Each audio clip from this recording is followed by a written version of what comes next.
Assalomu alaykum туысқандар. 2023 жылы 23 мамыр біз міне Үржар ауданының екі ауылын аралап шықтық, екі ауылдық округін. Көріңіздер, бұл Абай облысы Үржар ауданы. Мынау ішкі көшпен келушілерге және шетелден келетін қандастарға мүмкіндік бар. Бір ретке берілетін субсидиялық қаражаттар бар. Көмек қолдарын созады. Яғни семьяңызда 4 жан санынан жоғары болса, өкімет жағынан берілетін 2 миллионнан астам қаражат көмек бар, бір реткі көмек. Айтарымсыз. Мұнда үй жалдап алу қаражаты және көші-қон қаражаты деген сияқты қаражаттар. Сондықтан да көріңіздер, мен ауылдың кескіндемесін жіберейін. Толығымен қарап шығыңыздар. Ұнаватса, осы жаққа қоныс аударып келсеңіздер болады. Қоныс аударып келсеңіздер болады. Малға жайлы және жанға жайлы өте әсем көркем жерлер.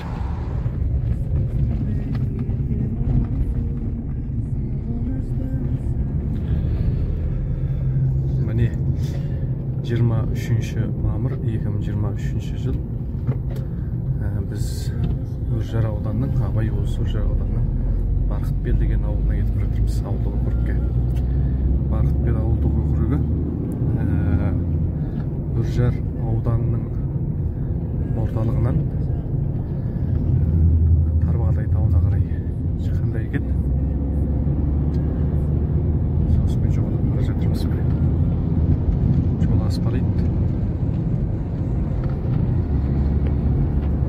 Мұнда бір өзен бар ғой дейме? Бұл керек. Талып суға қадам. Ағаш өскеніне қарап айтып да. Мұнда кішкене су бар екен бәсе. Кішігірім сулар бар екен сәл.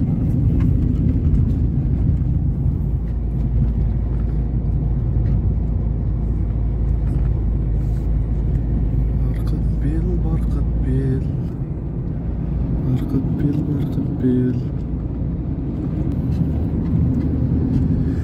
Ол жақтан келіп атқан сулар бар екен. Шекте бір арық бар екен. Осы жерде мүмкін су болу керек.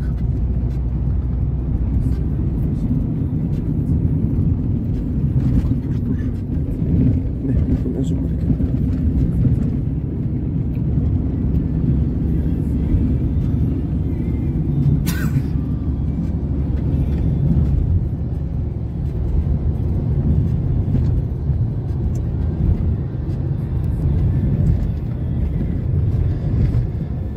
Жерім Барқытбел деп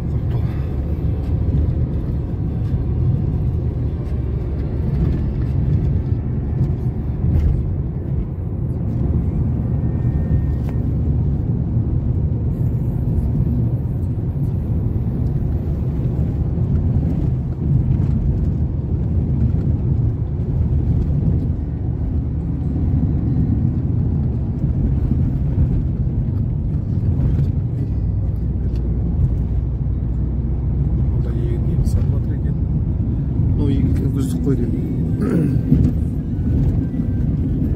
Күздік шыққан осы берді.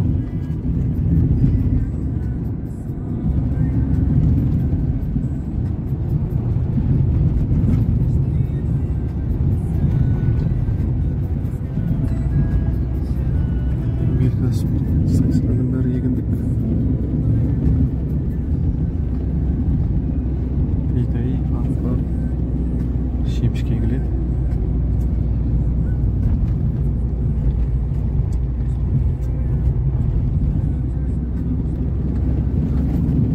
Шошқа егіп қойған ба?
Su var ekan mi?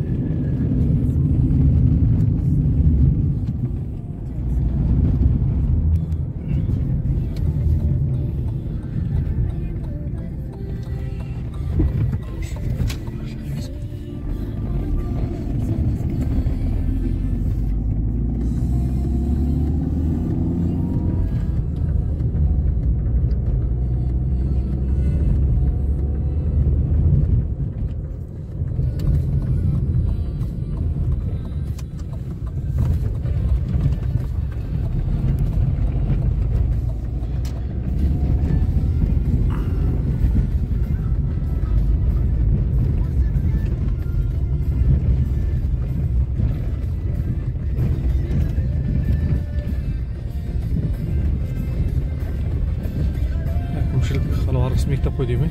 Oh. Ama arası mektab koyduk. Madeniyeci mi? Mektab olmuştu bu. Canım mektep.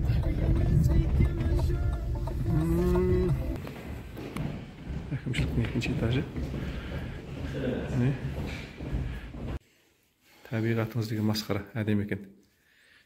Швейцарияның көшірмесі екенсіз. Секе, қай жақтасың? Қайдасың? Келші, келші. Сен туыстарың деп отыр.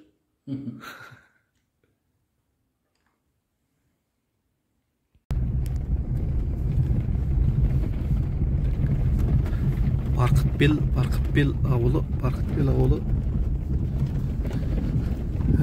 Мұнда ауылдықтарда жалпы 3 ауылдық қарайды. Батпақты, Благодатный,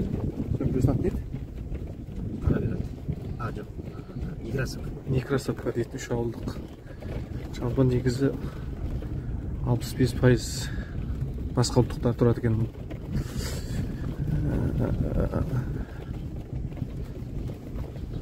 Негізгі басқа ұлттықтардың айланысатыны алма шаруашылығын жеміс-жидекпен көп айланысады дейді. Алма, аңғұрай, басқа да жидектер жақсы өседі бұл жақта. Алманың 4 түрі бар дейді.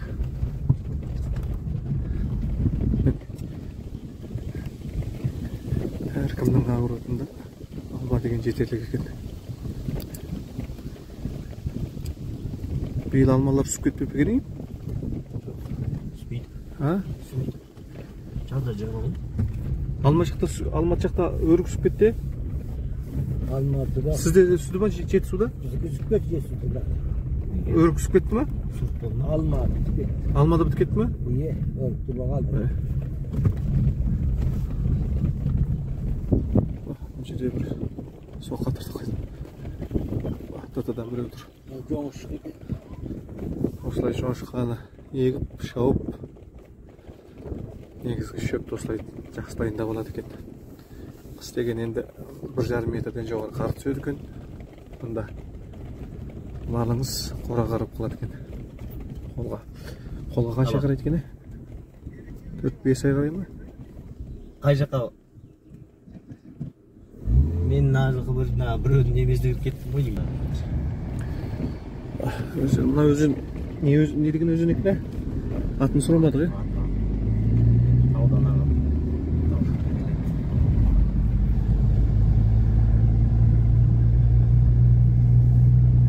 Батпақта деген ауылдыққа кетіп бара жатырмыз. Şu basып алайық. Батпақ деген. Таулы жер.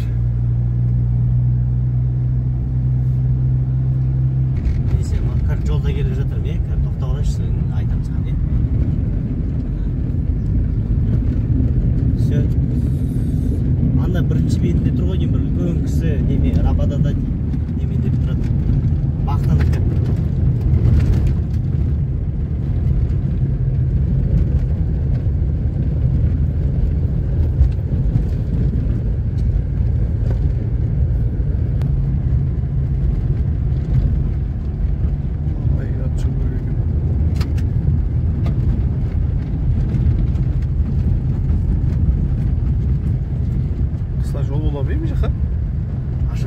Болу керек, ашып жатыр ала.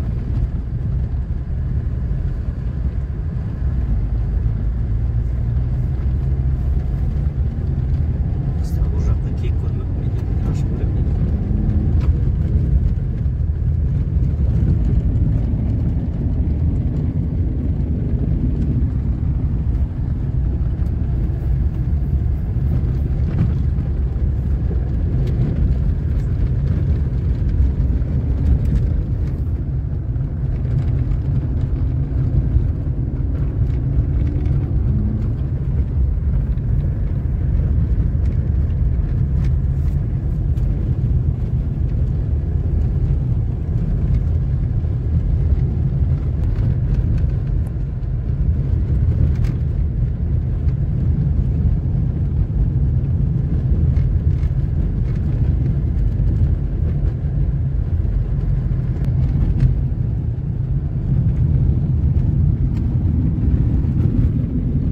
Сайдың немесін жыртып еге береді екен де. Сонда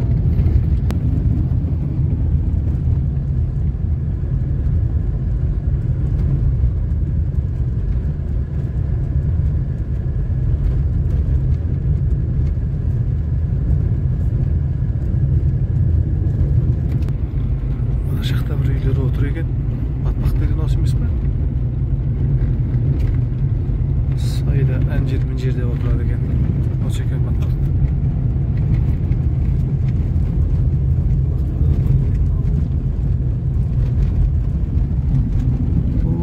Ағаштың арасында біреу отыр.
Батпақты деген ауыл.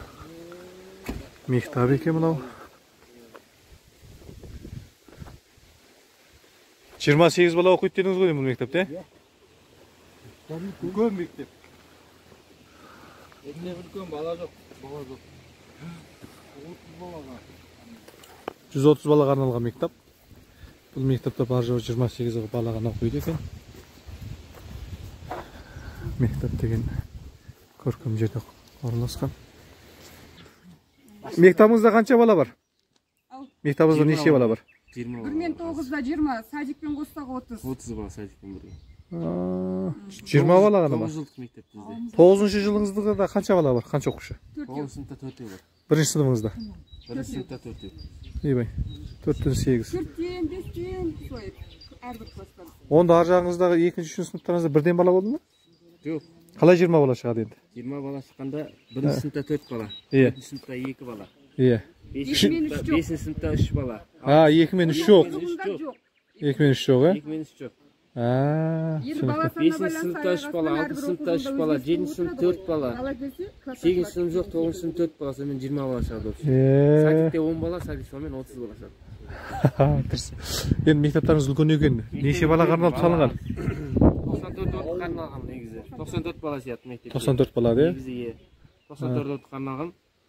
Бірақ бала саны осылай болып тұр, аз болып тұр. Бізге келгенде бізде жақсы. Ауылдарыңызда қанша үй тұрады? Ауылымызда 50 үй бар. 50 үй бар. Ауылымыз жақсы, тыныш, егін салуға болады. Жеміс жидек, бәрі жеткілікті.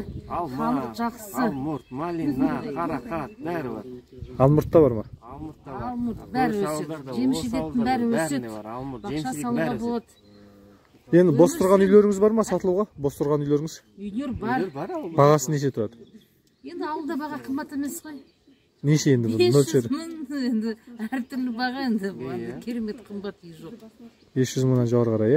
500 мыңнан жоғарыда төменде болуы мүмкін. Төменде болуы мүмкін. Жоғары болса неше дейін барам? Миллионға дейін барам, бармаймын?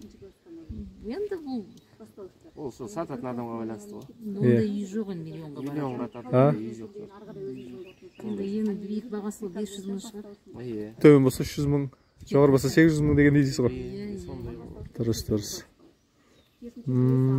Дұрыс, таласандарыңыз аз деген. Біздің ауыл бір жақсы қасиет, ауылымыз тыныш. Халықтың береке бірлігі жақсы. Андай ешкім бөлінбейді. Сондай бір жақсы. Бізде 20 оқушы болса да ұйымшыл керек. Ұйымшыл спорттан, волейболдан чемпиондар, облысқа бар келгендер бізгілер оқушыларымыз. Дело не в том, жалпы ауылдың өзі деген кісіні жатырқамайды, қабылдайды, сондай. Ауылымыз жақсы біздің. Мектеп кішкентай болғанмен жетістіктер үлкен. Жоқ, мектеп кішкене емес, үлкен екен. Оқып бала саны аз болғаны болмаса, мектептарыңыз үлкен екен. Мектептің ұжымы айбат. Спортзал үлкен. Балалар ішіне кіріп көрсеңіздер де бар. Кіріп көрейік та ішіне, е? Кіріп көрейік. Мектеп міне. Спортзалымыздың арақта. Бұл спортзал. Жүріңіз. Аш емес пе? Мектеп болса екен. Спортзал мынау екен міне. Басқа мектептерде төбесі неске ғой. Жаңада салма мектептерде төбесі неске. Бізде бұның төбесі бәрі биік жылы. Немесе шашки мектептері. Дұрыс. Спортзалымыз болса. Дұрыс міне. Футболдар, басқа нәрселер. Бәрі. Шаңғы да бар екен ғой. Шаңғы тебетін балалар. Шаңғы тебетін жер бар ма? Шаңғы тебетін жер бар. Жол сала болды. Ақырын көрмесін. Күзетші.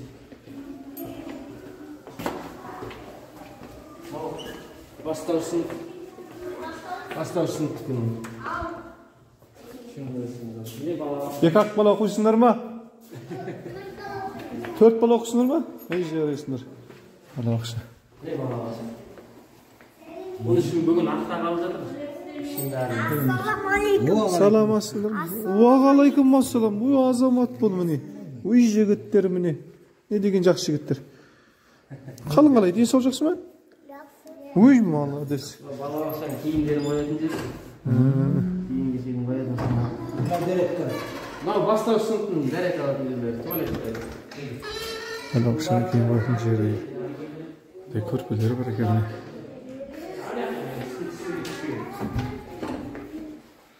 Осындай. Бала бақ. Асхана екен.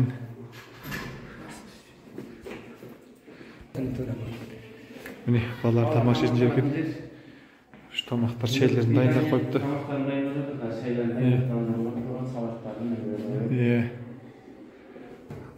Асхана. Мынау информатика кабинеті міне. Ботанический сад ішінде агүршек, помидор, гүлдер егетін. Вот, ана помидор егіп қойыпты. Помидор өскен. Мә, агүршектер өсіп тұр ғой мұнда. Агүршектерді оқушылар жеп жатыр. Жеп жатыр ма? Міне помидорлар міне. Помидорлар. Агүршекті айту балалар жылған ба? Балалар жұлып деп алады өскен кезде. Міне, агүршектер. Шығып келе жатыр екен. Міне. Помидор агүршегіміз, ботанический садқа гүлдеріміз. Көшеттер екен олар. Ашық болған. Дұрыс. Гүлдер осылай өсілген. Информатика кабинеті. Информатика кабинет. Компьютер ноутбуктан саны 18. 18 ноутбук бар. 18 компьютер мен ноутбукпен барлығына қосқан 18. Робототехника немесі. Робототехника. O 3D printer da var ekan bu yerda. Mine 3D printer. Bizde bir ramazan texnika sabah qo'shilmayapti. Ko'p maktablarda кездесе qo'ymaydi. Durs. Durs. Salamatsizmi? Qancham qanday gullar o'sib yotibdi mana. Kerak. Salamatsizlar. Muhammadlar. Psixolog.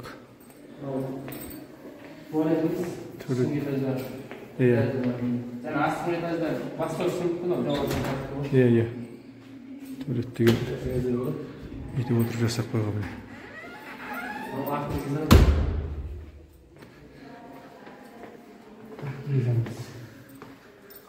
Güzel.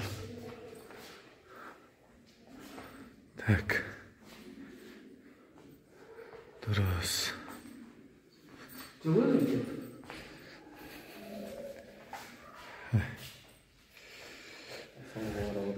Üçte mekteplarınız. Жақсы екен. Evet екен.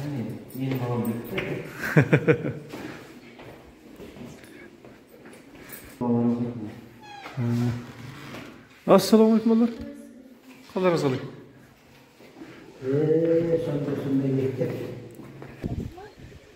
Міне мектебіміз осылай екен, өзі бар жоқ 20 ғана бала бар.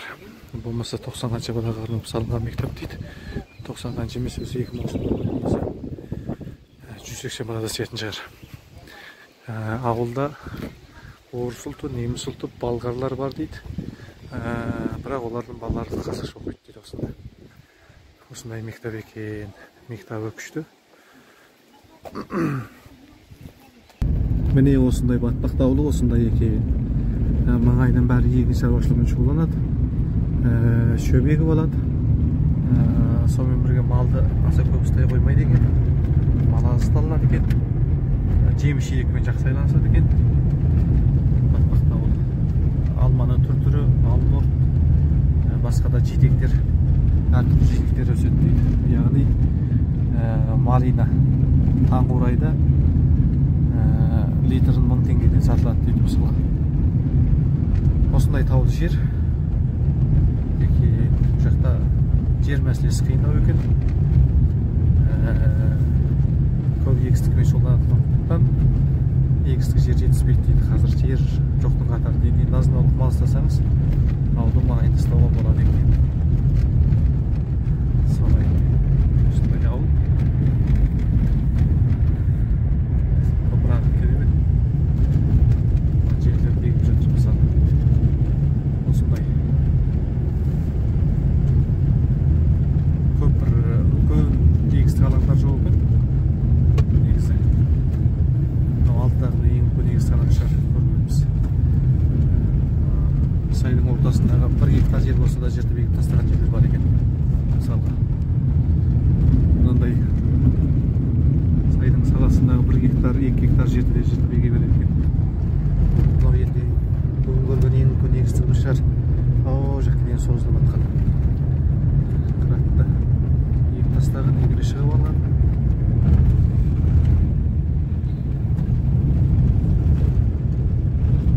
Мына жақта да егіндер шығып алған. Таудың етегіне дейін жыртылып егін салынған. Некрасовка деген ауыл міне. Барқытбел ауылдық округына қарайтын. Некрасовка деген ауыл өшірген басылады екен. Некрасовка ауылында үлкен шаруа қожалық тұрады бұл жерде. 500 бастан жоғары ірі қарасы бар шаруа қожалық осында тұрады екен. 84 бала оқиды мектебінде. Біз бұл ауылға бұрылмадық, өтіп кете бердік. 84 бала оқиды, 560 кісі тұрады ауылда. 180 үй тұрады. Үйдің бір 8-9 үй бос үйлер бар сатылымда. Үйді бағаларса 500 мыңнан миллион дейін болу керек. Бұл ауылда жақсы ауыл екен. Сулар ағып отқан ауылда.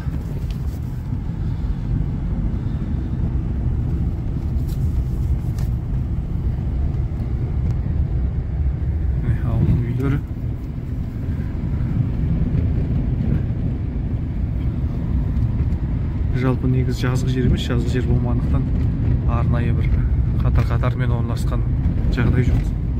Үйлер осылай салынған жерден және де мүмкін бір немене жерде жоқ болу керек. Өлшемді 8 сот 10 сот деген сияқты емес. Кейбір кісілердің жерлері үлкендеу көрінеді. 50 сот гектарға дейін жерлері бар сияқты, огородтық жерлер. Міне осындай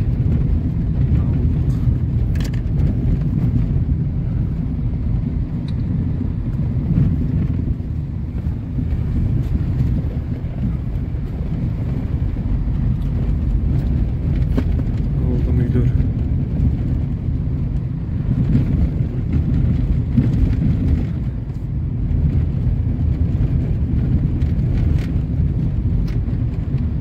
Үйлер үстірт төбелі жерлерге орналасқан, жазық жерлерге, сайларға орналасқан дегендей. Жер тегіс емес. Сондықтан да ауылдың көлемі үлкен болады екен.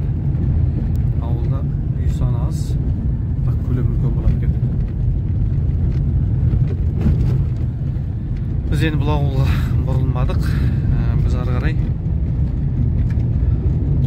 Благани деген ауылға қарай кетіп бара жатырмыз.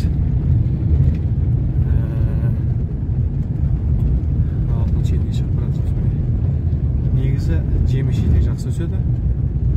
Себебі омарта меш қолданатын кісілер бар. Бал шаруашылығымен.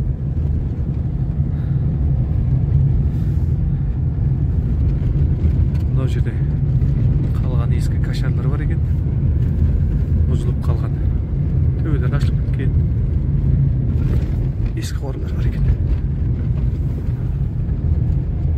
Благардада не бе? Благарданая деген ауылға келдік, міне. Тілде келмейді екен ғой.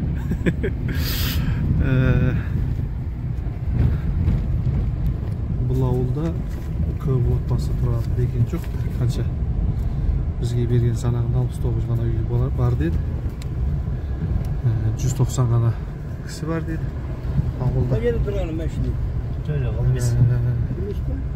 мектебінде 20 бала бар деді. Қазір мектебіне барып көреміз, қанша бала бар екен. Міне ауылдық осы.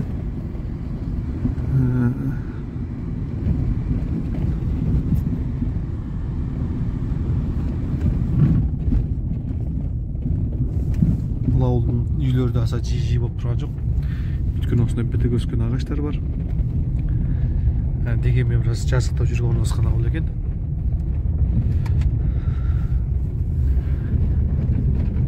Ауылда интернет бар ғой,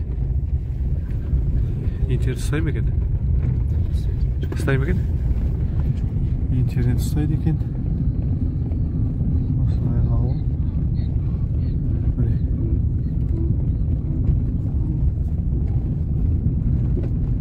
Үлкен негізгі осы бір көше сияқты. Ашықта да көше жоқ.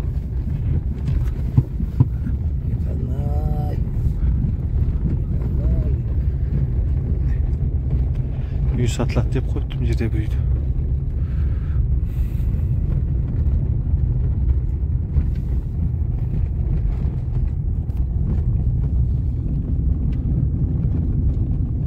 Осылай салынған үйлер екен. Енді мынаның ар жағында бір көше болуы мүмкін болса да. Бірақ негізгі көше осы екен. Үйді жақсылап салынғандар бар екен. Кісілер.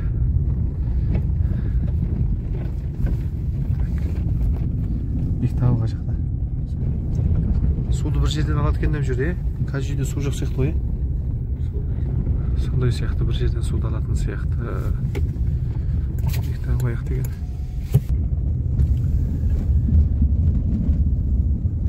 Міне, өріктер енді гүлдеп жатыр ма? Мына өрік па не? Өрігі? Енді гүлдеп жатыр екен. Мектабы мына жерде дейді міне.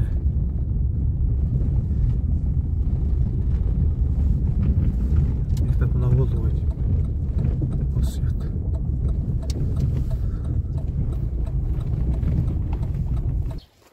Балалар мектебіне келдік бұл ауылдың. Ол жақта балалар ойнап жүр. Саламатсыз ба, қалыңыз қалай? Ауылдарыңызға қонақ болып келіп қалдық. Пожалуйста, есік ашық. Қарсыласыз ба? Мектебіңізде қанша бала оқиды? Мектебімізде 30-ға жуық, 25. 25 бала, е? 9-шы сыныбыңызда неше бала бар? 2 бала. Жылдың басында 4 болған. Бірінші сыныбыңызда? Бірінші сыныпта 4 бала. 4 бала, е? Класстарыңыз толық қой, е? Сыныптарыңыз? Так, жоқ. 2-ден кетіп қалды, 3-ші класстан кетіп қалды. Екіншісі жоқ. Е, Үшінші жоқ. так. Бізде ана төменгі Батпақты деген ауылға бардық бағана. Е, Ол жерде 2-ші сынып жоқ екен, 3-ші сынып жоқ екен. Сосын 5-ші ме 6-ші сынып жоқ екен. Сондай екен. негізі жыл басында болды. Міне жақында 7-ші класстан бір бала кетті міне. Осы 2-3 күн болды. 7-шіңіз жабық па сонда? Балалар бар. Жоқ, бар оқушылар. Оқушылар бар, е? Сыныптарыңыз толық па сонда? Иә. Бәрі толық, е? Ауылдарыңызда неше семья тұрады? Так, бізде ма? Бізде көбі былай қалада балалар қалада ғой. Сондықтан қыста сол жаққа кетеді, жазда келіп, егін салып, огурец салып, бақша сонымен айналысады ғой. Негізі үлкен кісілер дейсіз ғой сонда, е? Жоқ, сондай үлкен емес, пенсияға шыққандар, пенсияға шығатындар деген емес. Орта. Иә. Қанша үй бар мөлшер? Бар үй бізде. Примерно қанша үй болады, қанша үй бізде?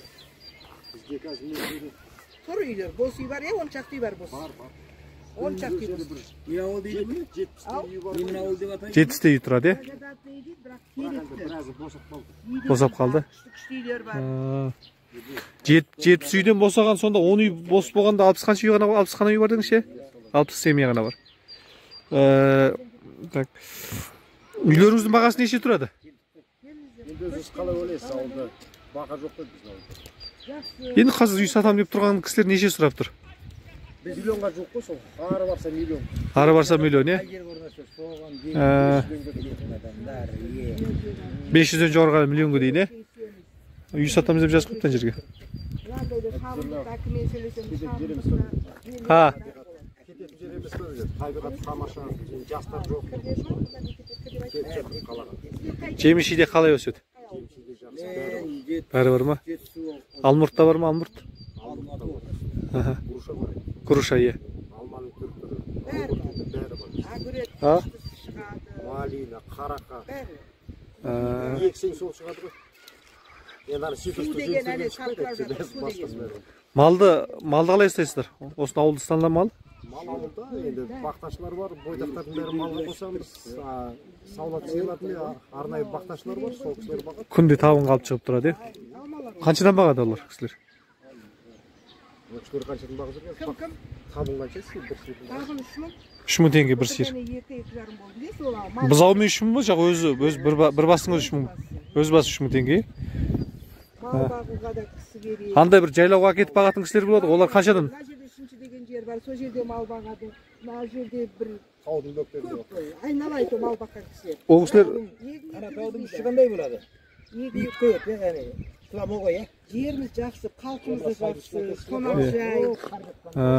Оны енді шын айтсам, Бірін-біріне барады, кейбір ауылдарда естисің ғой. Иә. Чай ішіп айтуға Иә. Біздің ауыл қонақжай.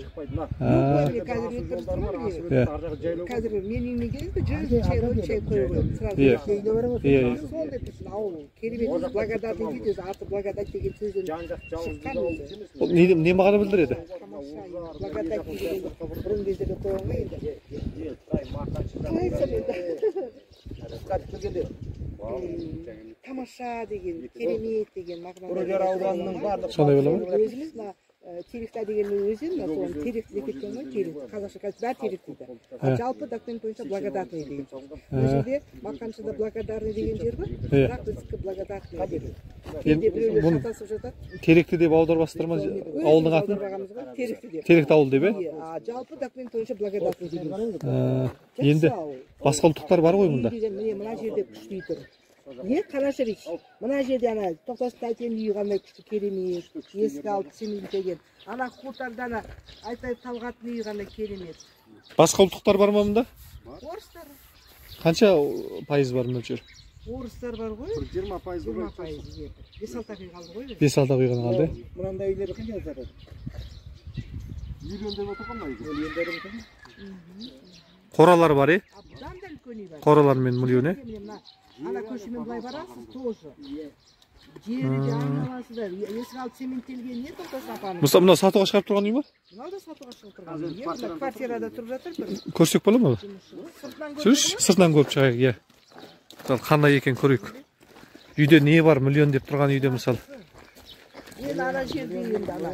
Хутордағы екі енді керемет енді. Бір үй дайын тұр, қанатlı үй, талғатlı үй. Бұл жерде енді адам сұрай береді ғой, бағасын қойып. Мысалы енді қаржы қойып Сүреді ғой? Иә. Сүретін шығар. Мақтауға сатқысы келеді. Енді оны өкінішке орай өтіп кетті. Миллион деп тұрған үйде гаражы бар екен. Гараж бар, кухняны енді. Жаздық үй ғой мынау, иә? Деген кісі. Жаздық үйі. Қайтадан салып. Анау не болады, анау сарғысы? Қора, анау сөздер. Мына жерде моншасы бар ғой деймін, қарашы. Монша мынаның ішінде болған там. Можно доделать, да? Мынада монша болып тұрған немесі тұр, керней тұр. Мында мынау монша болған. Иә, банясы екен. Жер, огород. Банясы екен міне. Көршілер меншіктеніп отыр. Босат десем, босатады. Қорасы жоқ екен бұл үйдің, е? Осындай салынған. Қораларым бұл жерде болған. Енді бұл үйде үлкен кісі тұрған еді. Иә, апа. Иә. Мұнда міне. Ой, балаларым деген о бәрі қызметке түсіп кетті. Мынау неме, сасыр ма? Кешегі сасыр ұқсамайды, кешегі сала гулашып кеткен ғой? Кешегі сасыр басқаша ма? Мына басқаша ма? Ол қажеттікі. Мына жоғарғы ауылда. Көктерек деген ауылда. Сасыр бар екен, міне. Қора мынандай болғандай, бірақ қирап қалған екен қора. Тек қана осы тақтайдан ағаштан ғана жасаған қора. Осындай екен, огородтық жерден жетеді екен. О, жаққа дейін өзі. Бір 50 соттан жоғары жер бар оу. Пайдалана береді ғой.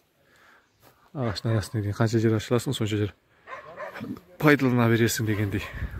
Үйлер тұр екен осындай бағалар. Мынау алмаңыз ба? Не мына жаны гулашып жатқан?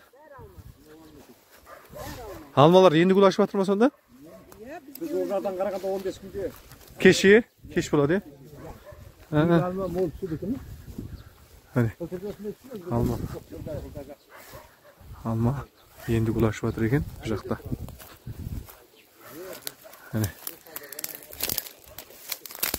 Гүлдеге міне.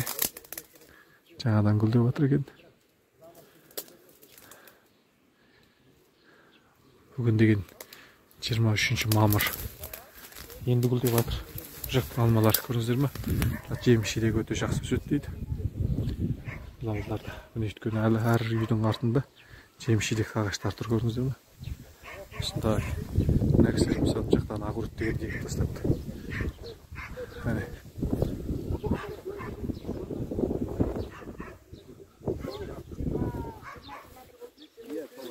Әне құдығы тура үйдің іргесінде тұр.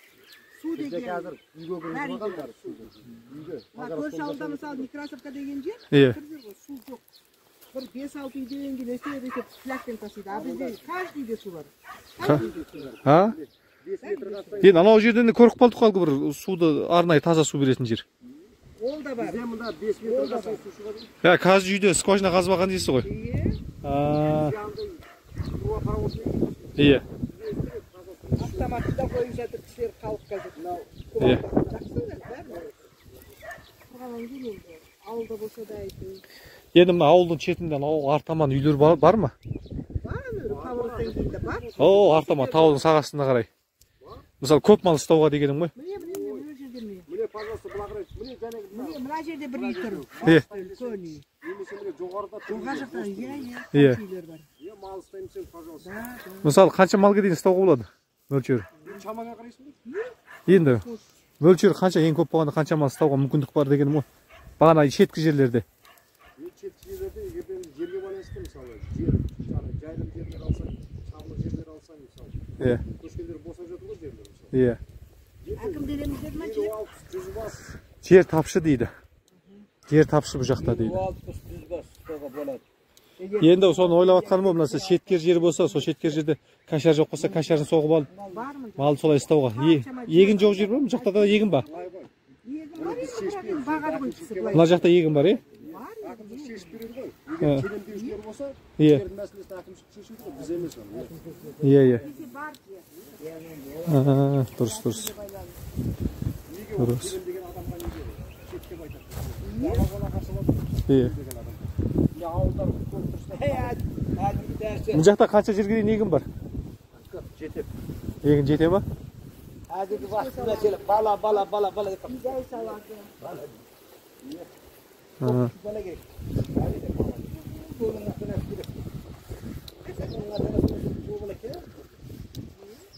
Сізде неше бала бар? Деген ғой? Иә, дұрыс айтасыз. Тоқыламай деген ғой. Мектеп мынау. Ағаштар енді гүлдеп жатқан.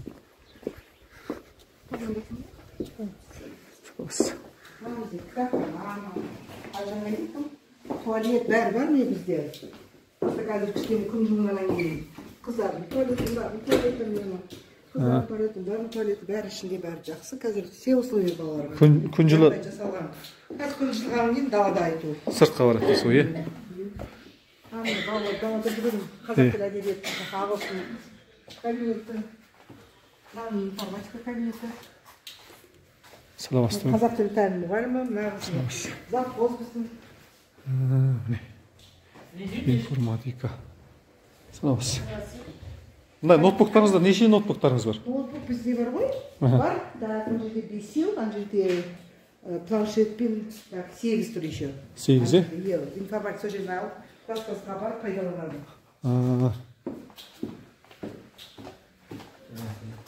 Мынау бастауыш кабинетінің жерде. Бастауыш. 4-ші класстың кабинеті. Компакт, шағын, жинақы, жылы. 5-7-ші классының. Саламатсыз. Біздің оқу меңгерушісі завуч деп айтамыз. Саламатсыз. Физика, математика кабинеті. Иә. Балаларымыз де осы. 9-ші класс. 9-ші класс. Қызымыз ауырып қалды. Саламатсыз.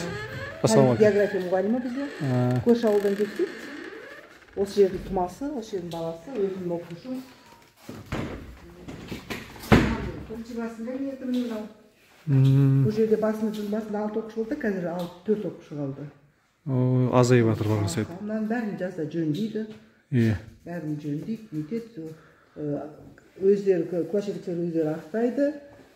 Батарея қойып береді. Қалған бәрін жөндеп береді, қалған жұмыстар бәрі өздері. Иә. Мынау бізде не? Кабинет. Директордың кабинеті.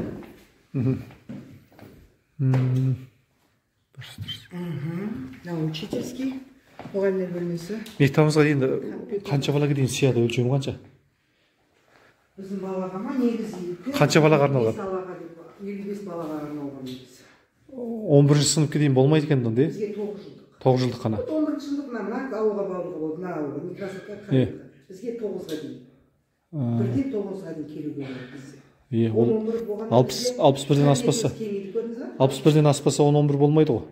61 баладан жоғары болмаса? Иә. Кабинетқа сол жаңа мектеп тұр. Иә. Бірақ енді олар сол жер, сол жаңа өзіңіз айтқандай жер. Онда ауыл кісі көп екен онда, иә?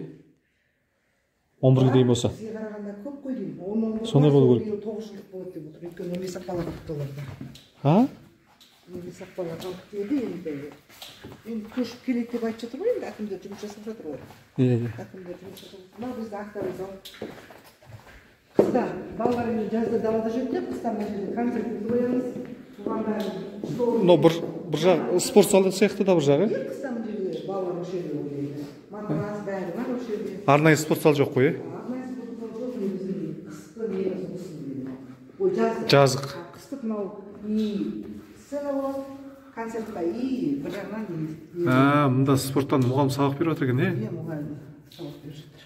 Дұрыс. Кіші мұғалімі ғой. Иә. Әйел ағылшын мұғалімі. Иә. Балалардың бәрі жүреді. Мына кабинеттеріңіз немене? Мына не бұл жерде нелер енді. Мастерской болған, бұрында детсад болған ғой. Иә. Негізі ойлағанбыз осыны столовый не ашып аламыз ба деп. Қазір бос тұр дейсіз ғой? Бос тұр. Иә. Архив театр ғой. Дұрыс. Айжан кітапхананы ашшы. Айжан. Бұрында класс болған. Иә. Бітірген сайын түлектеріміз кітап сыйлайды. Иә. Бізде өстіп акция болған кезде кітап сыйлап өстіп салып отырамыз. Қорын көбейте береміз дейсіздер ғой. Кітап қорын. Атам деген осындай бәрін белсендіру бәрі осы мұғалімдердің мойнында, өздеріміз жасаймыз, өз қаражатымызға бәрін өзіміз. Иә. Мынандай нені береді, район. Мебель аламын деген нәрсені. Иә. Осы ауылдың тұлғалары ғой, әскери ғой. Отан соғысының ардагерлері. Соғысқа кетіп, келмегені де бар, келгені де бар. Алдыңғы Жанқұлов деген, Балагазов деген екеуі келген. Алдыңғы екеуі? Иә, келді. Қалғандары өксі соғыстан келген жоқ көден. Мен өз атамда келген жоқ, бірақ фотосын таппадым. Төртеуі қазақ екен де? Оған жерде 50% болған орыстар. 50% орыстар болған. Қазір азайт дейсіз ғой? Қазір 20 ғана артыз. Қалды Россия кетіп жатыр көбі сол. Алматыға кетті, сол маңайында. Көктерек деген өзен міне? Теректі деген, Теректі деген өзен. Ар жағында өзен бар дейсіз ғой? Мына ортасында міне мал жайылым жерлері бар, және шабындық жерлері бар, соның ар жағында тағы бір өзен бар. Екеуінің аралығы неше шақырымдай? Шақырым емес аралығы. Көп болса бір 100-150 метрді құрайды. Содан да шөп шауып аламын елдер сонда? Шөп жетеді дейсіз ғой. Міне, осындай өзен сарқырап ағып жатқан. Енді бұл ауылға негізі 1 метрден жоғалып, 1,5 метрдей қар түседі дейді. Ауыл жолдардың бәрі ашық тұрады дейді. Өзеніміз мынау міне сарқырап ағып жатқан. Су деген бар. Су тапшылығы жоқ. Маңайында егін суғарасыз ба, агрот ұстайсыз ба, ауылдың ішіне сулардың бәрі арықпен барған. Сондай ауыл екен. Ауыл деген көркем. Әдемі. Несін айтасыз? Міне агроттар деген жетеді. Көп. Дұрыс. Енді мынадан тағы бір аудан қанша 18 шақырым дедіңіздер ме? 12 шақырым. Ол не деген ауыл еді? Қара бұйра, е? Бұйрат, қара бұйрат. Қанша үй тұрады онда? Біздің ауылдан да үлкен жер болған. Жерде көшіп жатыр адамдар. Адамдар көшіп жатыр. Мектебі, жаңа мектеп, 2 этажды мектеп. Қарап көресіңдер ме? Жоқ, ол жаққа бармаймыз. Ол мына ауылдық округқа қарамайды екен ғой. Таспақ деген округқа қарайтын жақ. Мына жақта жол бар ма өзі баратындай? Міне осы бір жол ғой қазір алып тұрады. Бір жол. Осы жолмен жүре берсеңіз, тура сол ауылға алып тұрады. Вот солмен бітеді ауылға. Барып қайту керек екен де ауылға, е? Қыста жол ашық болады ғой, қыста, е? Ашық, қыстай ашық жол. Содан кейін мына оның ар жағы бәрі жайлау ғой. Иә. Жайлау. Ары қарай таудан асып түсесің. Мына тау кішірейеді, былай барып. Асулар бар, асып түсесің, жол бар, арнайы жол бар. Мына таудан арғы Ақсуат қой ар жағы? Ақсуат жайлау. Негізінде біздің жайлаулар ғой осының бәрінде. Осындай таудан қанша тау бар Ақсуатқа асқанша? Мен ол жағын барып көрген жоқпын енді, өтірік айтпай қояйын. Шығып көрген жоқсың жаққа? Мал баққан жоқпын енді. Мұғалімсіз ба сонда?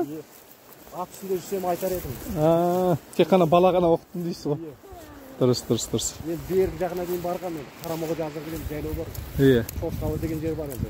Шақырып жатырмыз. Міне ауылдықтың мектабын көрдік. Мектап жаман емес, жалпы ел болғанша балаға арналып жасалған мектап екен. Ауылға кісі керек. Ауылдық үйдің бағалары 500 мыңнан жоғары қарай миллионның маңайында дейді.